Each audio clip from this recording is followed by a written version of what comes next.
की क्या उसमें ऐसा था? Oh my God, Shahid Afridi की धुआंधार प्रेस कॉन्फ्रेंस से देते हैं 5 लाख 10 लाख 2 लाख 3 लाख पूरी अथॉरिटी लेके आए हो चेयरमैन से। बहुत ही सीरियस पॉइंट है, जरा गौर से सुनिएगा।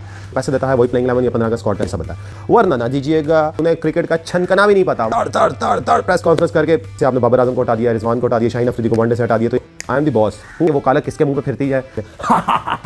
दाल में कुछ काला जरूर है। अस्सलाम वालेकुम नाज़रीन, आज हम आपके सामने तजिया करेंगे शाहिद अफरीदी की धुआंधार प्रेस कॉन्फ्रेंस और उसका रिज़ल्ट क्या निकला, और उसका रिज़ल्ट बिल्कुल विद इन 2 आवर्स आना भी शुरू हो गया।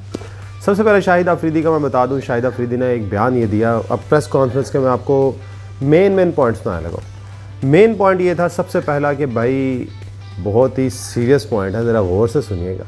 गौर कीजिए, गौर क्या कीजिए कि भाई शाहिद अफरीदी का ये कहना था कि जो प्लेइंग 11 पे और 15 का स्क्वाड बन रहा है वो सिफारशी कल्चर है। मैं आपको थोड़ा सा एक्सप्लेन कर देता हूँ। वो ये है कि भाई अगर आपको कहीं जॉब चाहिए, कोई गवर्नमेंट जॉब चाहिए, आप इर्द गिर्द आप देखते होंगे, तो भाई आप पैसे देते हैं 5 लाख 10 लाख 2 लाख 3 लाख, जितना भी पैसे दे के आप उस नौकरी को हासिल कर लेते हैं। तो क्या पाकिस्तान क्रिकेट बोर्ड में जो चैम्पियंस ट्रॉफ़ी हुई, पाकिस्तान क्रिकेट बोर्ड ने जो चैम्पियंस ट्रॉफ़ी कराई, उसकी जो टीम बनी 15 की, क्या उसमें ऐसा था? Oh my God.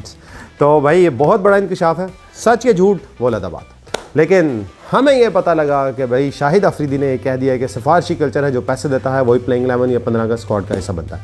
सेकंड उन्होंने बात की, ये तो एक हो गई। सेकंड उन्होंने बात की जो बहुत इंपॉर्टेंट थी कि भाई जब टीम हारती है तो सारा मलबा प्लेयर्स पे डल जाता है, और जब टीम जीतती है तो सारे कोचेज़ कहने लगते हैं कि हमने कोचिंग की थी। तो ये कोचिंग से प्लेयर्स पे मलबा डालना बंद कीजिए, और इससे बेहतर है कि कोच या तो जीत और हार दोनों का मलबा अपने से मिले, या प्लेयर्स को जीत और हार का ज़िम्मा दोनों दीजिएगा, वरना ना दीजिएगा। तो शाहिद अफरीदी जो कि आपके और हमारे बूम बूम शाहिद अफरीदी हैं, उन्होंने भाई समा में बैठ के तड़ प्रेस कॉन्फ्रेंस करके ऐसी की तैसी बजा दी। तीसरा पॉइंट उन्होंने जो बहुत इंपॉर्टेंट था, उन्होंने कहा यार ये जो है ना, एक क्वेश्चन असल में किया गया कि भाई ये T20 से आपने बाबर आजम को हटा दिया, रिजवान को हटा दिया, शाहीन अफरीदी को वनडे से हटा दिया, तो ये क्या चल रहा है? तो उन्होंने बड़े एक लाइटर मोड में कहा, पहले तो ऐसे ऐसे तो नहीं, ऐसे नॉर्मल ऐसे।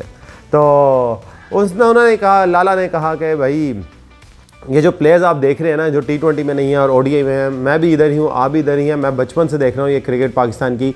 अभी क्या होगा ये कि एक सीरीज़ के बाद यही T20 के जो बॉलर्स, मतलब शाहीन अफरीदी का कहना चाह रहे थे, वो आपको ODI में नज़र आएंगे, और जो ODI में T20 से ड्रॉप होकर ODI में गए हैं वो आपको T20 में नज़र आएंगे। बाबर और रिजवान की बात की, तो इससे साफ जाहिर है कि भाई दोबारा प्लेयर्स सेटल हो जाएंगे। वैसे ये भी बात सही है। अब तजिया मैं इस पर क्या दूँ, तीनों पॉइंट्स बहुत इंपॉर्टेंट पॉइंट्स हैं, जिसका रिजल्ट मैं आपको बताने लगा हूँ क्या हुआ। मोहम्मद यूसुफ जो कि पाकिस्तान के बैटिंग कोच बने थे न्यूजीलैंड टूर के लिए, उन्होंने एक बात कही थी, इसी की कड़ी है, मैं आपको ये बताने लगा हूँ कि उन्होंने ये कहा था कि भाई जो परफॉर्म करेगा वो टीम में जगह बनाएगा, अदरवाइज़ मैं उसको निकाल दूंगा। ये मैंने अपनी पूरी अथॉरिटी के साथ कह रहा हूँ, और मैं पूरी अथॉरिटी लेके आया हूँ चेयरमैन से। शाहिद अफरीदी की एक और बात याद आ गई चेयरमैन से, वो भी मैं आपको बताऊँगा। तो चेयरमैन से अब यूसुफ को हमने कहा वाह ये तो बड़ा तगड़ा बैटिंग कोच है। विद इन 1 डे, परसों उन्होंने बात की, कल उन्होंने रिज़ाइन दे दिया। शाहिद अफरीदी के कहने पे दिया, किसके कहने पे दिया? या मोहसिन नकवी ने कहा भाई hello I am the boss, who are you? तो मुझे लगता है यही हुआ होगा। तो यूसुफ ज़्यादा ही अबू बन रहे थे, तो उन्हें साइडलाइन कर दिया। शाहिद अफरीदी का एक और ये कहना था कि मोहसिन नकवी बहुत ही अच्छे इंसान है, लेकिन उन्हें क्रिकेट का ज़ीरो भी नहीं पता। बहुत बड़ा इंकशाफ है भाई, उन्हें क्रिकेट का छनकना भी नहीं पता। वो असल में ये कहना चाह रहे हैं। तो हम ओपन बता देते हैं, शाहिद अफरीदी तो नहीं बता सके।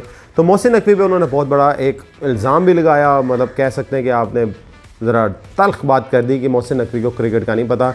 एडमिनिस्ट्रेटिव अच्छे हैं, लेकिन वो नहीं अच्छे, उन्हें क्रिकेट का नहीं पता, इसलिए वो क्रिकेट अच्छी तरह नहीं चला सकते।